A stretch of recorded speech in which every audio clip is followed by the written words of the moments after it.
primerísimo. En una lista de Wikipedia de los terremotos más fuertes registrados en la historia de la humanidad, podemos ver que Chile está primero terremoto de 9.5 y aparte estamos varias veces más en la misma lista, así que los sismos y terremotos no son algo muy raro aquí, así que estas son mis experiencias con ellos. Terremoto número 1. Esto fue hace bastantes años ya. Yo tenía 13 o 14 años más o menos. Me levanté un día y me fui al colegio súper normal.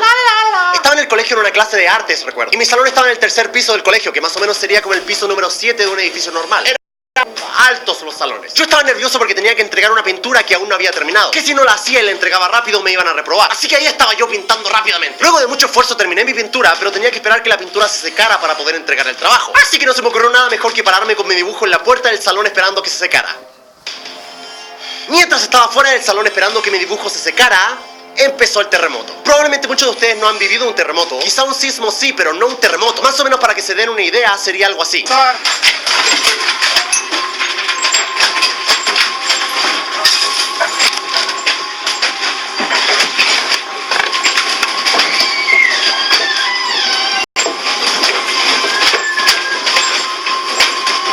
Así que básicamente yo estaba en la puerta de mi salón cuando el terremoto empezó. Estaba yo sin reaccionar, como medio en shock, y de repente me doy vuelta. Veo a todos los corriendo hacia mí, así como que ¡wow!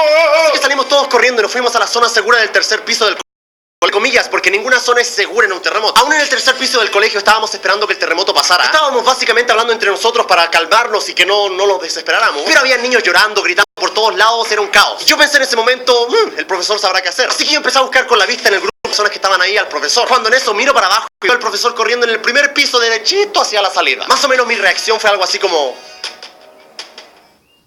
¡hijo de puta! Como el terremoto aún no pasaba, los niños empezaron a correr hacia la salida. Pero yo y un pequeño grupo de amigos decidimos esperar a que el terremoto pasara. Podría ser muy peligroso bajar escaleras corriendo en un terremoto, te puedes caer y pegarte en la cabeza. Así que básicamente ahí nos quedamos un par de segundos. Pero al final el terremoto no parecía que iba a parar en ningún momento, así que teníamos que bajar sí o sí. Básicamente teníamos dos opciones: dar una vuelta gigante por todo el colegio para llegar al primer piso y a la salida, que ese básicamente sería el camino largo, o bajar por unas escaleras que daban directamente al primer piso y a la salida, que obviamente era el camino corto. Así que dijimos, hey, vamos por el camino corto. Así que estábamos a punto de llegar a la escalera para empezar a bajar, cuando vimos que básicamente la pared se cayó y por la entrada a la escalera, y quedamos como... mejor por el otro lado. Sí, mejor. Así que la única opción que teníamos era el camino largo. Primero había que pasar por un pasillo bastante largo teniendo cuidado de que nada te cayera en la cabeza. Luego bajamos por una escalera mucho más corta, pero sigue siendo peligroso porque sigue siendo un terremoto y te puedes caer. Luego ya en este momento el terremoto empezó a pasar un poco y empezó a ser mucho más suave. Ya por lo menos era un poco más fácil caminar y moverse. Luego ya por fin llegamos a la última parte del camino para poder salir del colegio, que era una especie de pasillo que estaba al lado de un edificio del colegio. Lo malo de este edificio que estaba al lado del pasillo era que tenía demasiadas ventanas. Y en un terremoto es muy probable que los vidrios empiecen a quebrarse y empiecen a caer. Y estar caminando y que te caiga un vidrio en la cabeza obviamente puede ser bastante mal. Así que tuvimos que avanzar pegados a la otra parte del pasillo, lo más lejos posible del edificio, así como... mientras al lado caían un montón de vidrios pequeños, pero al final lo logramos. Luego llegamos a la salida y nuestros padres nos estaban esperando y al final estábamos a salvo. Luego ya llegué a mi casa, los vidrios estaban rotos, los muebles estaban en el piso, básicamente todo estaba roto. Pero lo bueno es que al final nada grave pasó, o sea, solo fueron pérdidas materiales, o sea, fueron cosas. Y ese fue mi primer terremoto, y ojo que es el más que he vivido. Así que ahora vamos con el siguiente. Terremoto número 2. Yo estaba en mi casa viendo televisión con mi familia, todo muy normal. Y luego de un rato nos fuimos a dormir como cualquier otro día. Y aproximadamente a las 4 de la mañana es cuando empieza el terremoto. Este terremoto era incluso más fuerte que el anterior. El terremoto empezó suave y luego fue aumentando. Lo malo es que yo no desperté cuando el terremoto estaba empezando, desperté cuando ya el terremoto estaba demasiado fuerte. Mi madre y mi hermano despertaron primero, así que estaban bajando del segundo piso al primer piso. Yo estaba en el primer piso, pero todavía estaba recién despertando, así que como que todavía estaba como que no entendía nada. Estaba como que ¿qué pasa? Generalmente en un terremoto lo más recomendable es no salir de la casa, porque en la calle te puede caer un poste, un cable de luz puede estar suelto y te puedes electrocutar, etc. O básicamente algo te puede caer en la cabeza. Pero esta vez el terremoto era tan grande que decía que la casa se iba a caer, así que había que salir. Así que ahí estábamos los tres tratando de salir por la puerta de la cocina, por la parte trasera de la casa. Y les juro que el terremoto era tan fuerte que básicamente tuvimos que esquivar al refrigerador. Básicamente movía el refrigerador de un lado para otro como si estuviese vivo o caminando. Sé que parece bastante difícil de creer, pero créanme que cuando un terremoto es así...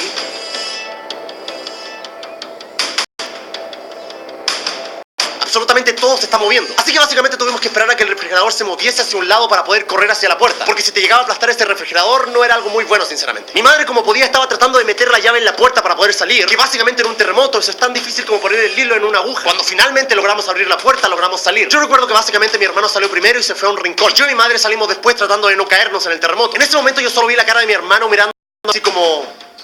El asunto es que en ese momento una teja del techo de mi casa había caído muy cerca mío. Más o menos para que ustedes entiendan, digamos que era un pedazo de piedra de este porte más o menos, que cayó pasando básicamente a centímetros por el lado mío. En ese momento yo seguí caminando como podía, miré atrás y dije, wow, eso estuvo cerca. En ese momento el terremoto no tenía ninguna intención de parar, así que básicamente nos fuimos al rincón del lugar y nos quedamos ahí abrazándonos. Literalmente no teníamos absolutamente nada que hacer salvo esperar. Y el terremoto básicamente no parecía que se estuviese deteniendo, al contrario, parecía que se hacía cada vez más fuerte. En ese momento estábamos los tres abrazados, afirmados solo con una pared para no caernos. Y en ese momento teníamos los ojos cerrados, estábamos afirmándonos en la pared cuando de repente la pared se cae. Déjenme poner eso de esta forma. Cuando estás en medio de un terremoto y todo se mueve y no entiendes nada y estás preso del pánico y del miedo básicamente, y lo único que tienes es una pared, o sea, lo único sólido en este momento que representa de alguna u otra forma seguridad, eso se te cae. Y ya en ese momento sientes que lo único que tienes que hacer es esperar, o sea, te puedes morir o te puedes salvar, ya no depende de ti, o sea, ya no tienes el control de la situación para nada. Ya en ese momento no tiene sentido correr, no tiene sentido esconderse, lo único que puedes hacer es esperar. Cuando el terremoto es tan fuerte y no tiene intenciones de detenerse, solo te quedas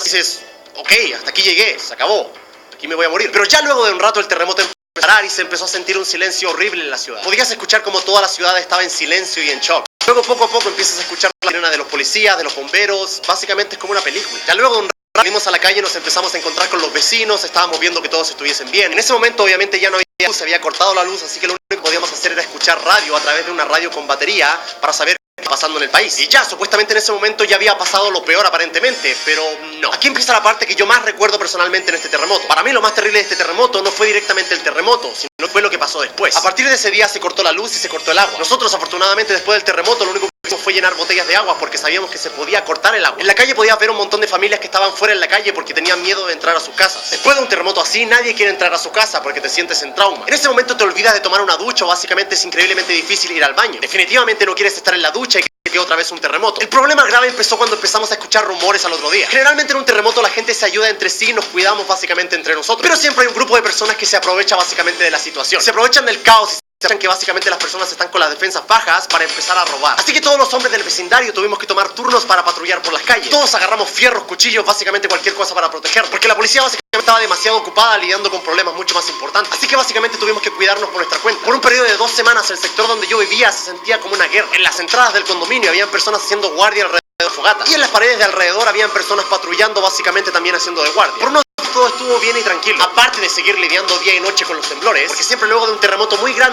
siguen varios temblores pequeños. Básicamente unos 5 o 10 temblores diarios. No lo digo como algo muy importante porque luego del terremoto temblores pequeños pasan a segundo plano. Una noche empezamos a escuchar ruidos en nuestro vecindario, así que todos fuimos corriendo hacia una pared para ver qué estaba pasando. Y podíamos ver como en el vecindario de al frente ya habían personas que estaban robando. Podíamos ver de lejos que también tenían personas con palos haciendo de guardia. Por suerte en nuestro vecindario no alcanzó a pasar nada muy grave. De vez en cuando llegó uno que otro tipo, pero como veían que nosotros éramos tantas personas que estábamos defendiendo, al final se iba. Al final lo más inquietante fue el constante miedo de primero que todos los temblores y de que alguien se metiera a tu casa. Y básicamente estar lidiando con temblores día y noche no te dejaba dormir tranquilo, así que dormíamos como 2 o 3 horas al día. No tener luz y no tener agua tampoco ayudó mucho. Ya por fin luego de 2 semanas regresó la luz y el agua y todo volvió a la normalidad. Ya por fin pudimos ver las noticias y enterarnos de lo que realmente había pasado. Para nuestra sorpresa, el terremoto que había pasado en nuestra ciudad ni siquiera fue noticia. En las noticias, luego 2 semanas después, nos enteramos de que en otra ciudad, aparte de lidiar con el terremoto, tuvieron que lidiar con un tsunami. Todo lo horrible que nosotros habíamos vivido con el terremoto, con los ladrones, con el corte de luz, no era nada comparado con lo que otras personas estaban viviendo en ese momento. Una ciudad entera destruida por un tsunami. Gente perdió sus casas y perdieron sus vidas. Yo les estoy contando cómo yo personalmente viví el terremoto, pero fue horrible enterarse 2 semanas después por la televisión.